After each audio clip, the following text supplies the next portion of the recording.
دنیا میں جہاں کہیں بھی ہمارے مسلمان بھائی اور بہن رہتے ہیں، میں ان تک رسول اللہ صلی اللہ علیہ وسلم کی شہر سے صحیح میسج بھیجنا چاہتا ہوں اور صحیح میسج دینا چاہتا ہوں جو قرآن کی روشنی میں اور رسول اللہ صلی اللہ علیہ وسلم کی روشنی میں ہے۔ دیکھیے، ہمارے یہاں بہت ساری ایسی چیزیں پھیلائی گئی ہیں عہد نامہ کے نام پر، عہد نامہ کے نام پر۔ یہ دیکھیے، یہ عہد نامہ ہے، اور اسی طریقے سے یہ کتاب ہے، اور یہ ایک مدنی پنج سورہ کے نام پر، اور اس کے اندر بھی یہ عہد نامہ ہے۔ دیکھیے، اب یہ عہد نامہ لوگوں نے بنایا ہے، اور بنا کر اس کی فضیلت اپنی طرف سے انہوں نے بنائی ہے فضیلت کو، اور پھر انہوں نے یہ بتایا ہے کہ اس عہد نامہ کے بارے میں انہوں نے کیا لکھا ہے۔ دیکھیے، لکھتے ہیں کہ یہ شجرہ یا عہد نامہ قبر میں رکھنا جائز ہے، اور بہتر یہ ہے کہ میت کے منہ کے سامنے قبلے کی جانب طاق کھود کر اس میں رکھیں۔ بہار شریعت و فتاوی افریقہ بحوالہ رسالہ فیض عام شاہ عبدالعزیز صاحب، ٹھیک ہے۔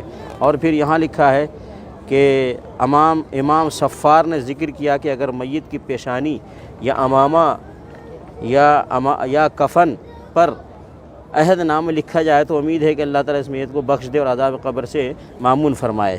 یہاں پہ بھی وہی باتیں سب لکھی گئی ہیں۔ دیکھیے، جو ہر نماز یعنی فرض و سنتیں وغیرہ پڑھنے کے بعد عہد نامہ پڑھے، فرشتہ اسے لکھ کر مہر لگا کر قیامت کے لیے اٹھا رکھے۔ سمجھ گئے؟ یعنی اپنی طرف سے انہوں نے فضیلت بنائی ہے۔ پھر یہاں لکھا ہے بہتر یہ ہے کہ عہد نامہ بلکہ شجرہ وغیرہ میت کے منہ کے سامنے قبلے کی جانب قبر کی اندرونی دیوار میں طاق کھود کر اس میں رکھے۔ دیکھیے، اب یہ عہد نامہ کیا ہے؟ ہمارا اسلام میں عہد نامہ کوئی چیز نہیں ہے۔ اسلام میں جو عہد نامہ وہ یہ ہے کہ ہم نے لا الہ الا اللہ پڑھا ہے، محمد رسول اللہ پڑھا ہے، ہم نے یہ عہد کیا ہے اللہ رب العالمین سے کہ ہم اللہ رب العالمین ہی کی عبادت کریں گے، اور اللہ کے رسول محمد صلی اللہ علیہ وسلم کو ہم رسول سمجھتے ہیں، تو محمد رسول اللہ صلی اللہ علیہ وسلم کے طریقے کے مطابق ہی میں اللہ کی عبادت کریں گے۔ تو یہ کلمہ خود ایک عہد نامہ ہے۔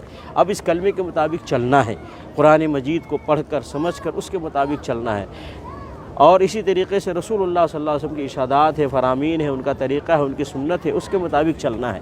اللہ رب العالمین نے کیا فرمایا ہے؟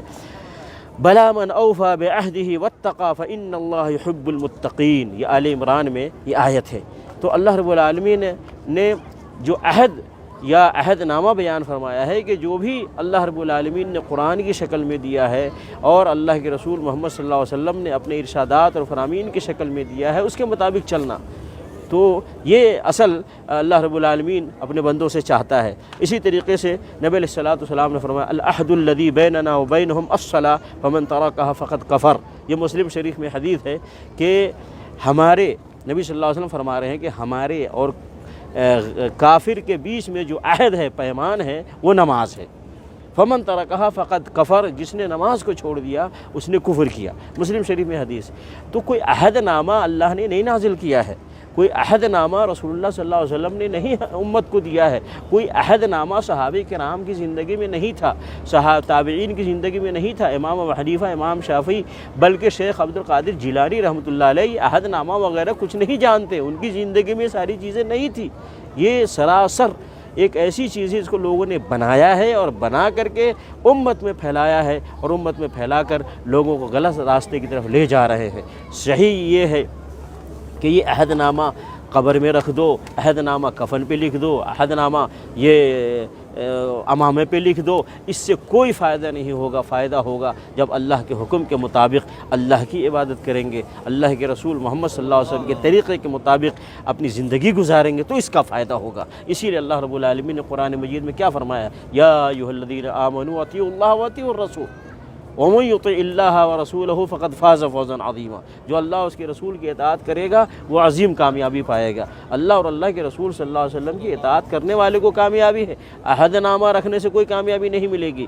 نبی علیہ الصلوۃ والسلام نے فرمایا من اطاعنی دخل الجنہ، جس نے میری اطاعت کی وہ جنت میں گیا۔ عہد نامہ سے کوئی فائدہ نہیں ملے گا، رسول اللہ صلی اللہ علیہ وسلم کی اطاعت کرنے سے فائدہ ملے گا، رسول اللہ صلی اللہ علیہ وسلم کے طریقے پر چلنے سے فائدہ ملے گا، رسول اللہ صلی اللہ علیہ وسلم کے طریقے کے مطابق اپنی زندگی کو ڈھالنے سے فائدہ ملے گا، عہد نامے سے کوئی فائدہ نہیں ملے گا۔ اس لیے اللہ کے بندوں، محمد رسول اللہ صلی اللہ علیہ وسلم کی امتیوں، اس عہد نامے سے بچو۔ یہ دھوکہ ہے، یہ فراڈ ہے، یہ جھوٹ ہے، یہ اسلام نہیں ہے۔ اللہ ہم سب کو اس کی توفیق عطا فرمائے۔